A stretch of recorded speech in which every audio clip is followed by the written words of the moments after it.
definitely the player to do. Looking forward to seeing how it goes. We'll see if it continues to, as On Fleek is just non-stop being aggressive up here on the top side, but he's going to be spotted. We got a Zir here as well.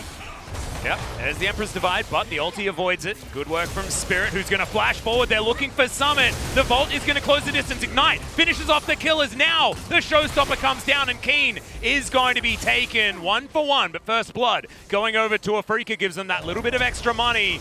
Life Binding comes in. The flash forward from Fly. Still has Final Spark, and he's going to use it as the flash comes out of Fate, and he avoids the ulti and ultimately his death. Mystic was looking to use his ult just to clear out the minion wave to avoid being dove. As it was a 2 for 1 in favor of Afrika, as here is Sandbox again.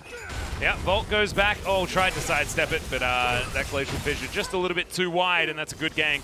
As even Fate is here to join the party. It's a plate party, everyone. Afrika about 2,000 gold behind. They would love to dive this Lux. Here they go. Yep, she is going to be mega dead. Slammed into the wall and thrown around like a ragdoll. That's going to do it. Sandbox do hold an advantage. Look at that gold difference at 10, 0.0k. Yeah, Keen's actually looking for the battle here. Gets the proc, but he's losing out on the fight. On Fleek's going to come on down. Blind is good, as Final Spark once again is going to miss. And there's the Showstopper into the backline. Ben gonna get caught out of position, tries to dredge line away, no flash, but he's gonna go golden. Life Binding comes in, Ben is going to be taken, but can Afrika find anything else? Ace in the hole is going to tag Mystic. He has no amount of Emperor's Divide, doesn't land onto the Jhin, and Fate is just obliterated. Spirit, massive in the front line for Afrika, but the rest of them are just so damn low. Root chasing forward, and now it's time for the Caitlyn tank. Loosen Singularity will do some damage, and remember it's a mid lane Lux. So not actually able to make that one work. Another final. Or not Flash, but Vault over that one as we got another fight here. Yep, Mystic gonna get tagged. Broken Face definitely works out thematically because Quadra Dirk, as well as the two items that Caitlyn really likes. Oh. Now Summit fighting against Keen here. The flash forward. Keen finds the last auto, and it's a 1 for 1 in the end. On Fleek grabs the kill. Stealing that one away is Mystic. Ace in the hole going to come down. There are all of the heals, all of the shields. There's ultimates absolutely everywhere. And there's the Emperor's Divide. I don't think it did quite as much as they really wanted to, but the Haymaker did. Mystic getting exhausted. Root flashing on forward. I don't know whether he wanted to, but it did work out in the end. Final Spark finally hits someone. And it will mean the end of the Caitlyn as Spirit wanting to be the one-man army, but that's going to be the Ace. And Sandbox will take down this turret. And maybe a whole lot more. Oh, they're going for the end, I would imagine, as the respawn is going to come in here. Thank you, Jonas Strong. Yep. As the chase is on. Yep, Keen wanting to come in 1v3 is just going to die. That is... We're going for the tutorial victory. We are taking down everything as there's a binding. Yeah, Life Binding connects, and Keen is going to get chunked with like 2.5 abilities. And he's very close to being dead. Another binding's pretty good. So get the stun out of Mystic. Jace's damage is going to be insane this game. All right, looks like Afrika are trying to take down the set. Let's see how well they're going to be able to do there as Mystic's killed by just a stray Sand Soldier, and as is Nautilus. Fly gets... Oh my god, the damage is just ludicrous. As Keen, he'll be obliterated. No one has any damage. Infernal Soul is nuts, not to mention Sandbox being so far ahead, and this Nexus is not going to last very long. 17-5, and Sandbox even out the series. We are going the distance here tonight. But the way that it was played out and the amount of focus that Sandbox put into the top lane in the early to mid game. That was Afrika Fricks versus Sandbox Gaming game number 2, and Sandbox managed to even out the series. We had a very unconventional picks such as Lucksmith and Quinn top. However, they weren't able to show the best game with those new picks. Quinn and Lux, they do have some strengths. For example, Lux has a really nice ability to clear out the wave on the mid lane, and Quinn has also very high mobility. However, they did not make the best value out of those strengths. But however, it was Afrika Fricks losing their tier 1 turret on the mid lane also. Quinn was not able to get any kills or punish really hard. of the side laners on the side of Sandbox Gaming. If they had Lucian available and Keen picked Lucian on the top lane, this game could have been a lot more different.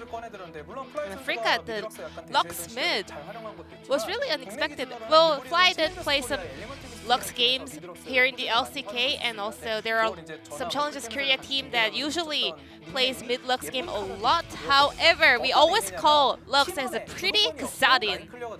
So when the team does not have priority and when she has to just answer the mid-lane shoving in, she doesn't have any impact and control of the map until she hits level 11 or level 16. In addition to that, they have Jhin and Nautilus on the bottom lane, which guarantees some certain amount of CCs, but they don't have enough damage. If they were going for some unorthodox picks, they could have just gone for Lilia instead. Now let's take a look at the highlight where Sandbox Gaming was trying to get a kill onto Quinn. Jace was able to clear out this ward, and then Seth was coming in for a gank. And at the same time, watch, Gorilla was roaming to the top lane because after the first reset, because Jhin is not the best champion to raise the turrets, he can, well, Brown was really freely roaming around the map. They saw the enemy jungler, and also even Gorilla was up in the top lane. So this was a very easy kill heading over to side of Sandbox Gaming. Jace was able to have a huge gold lead based on this kill.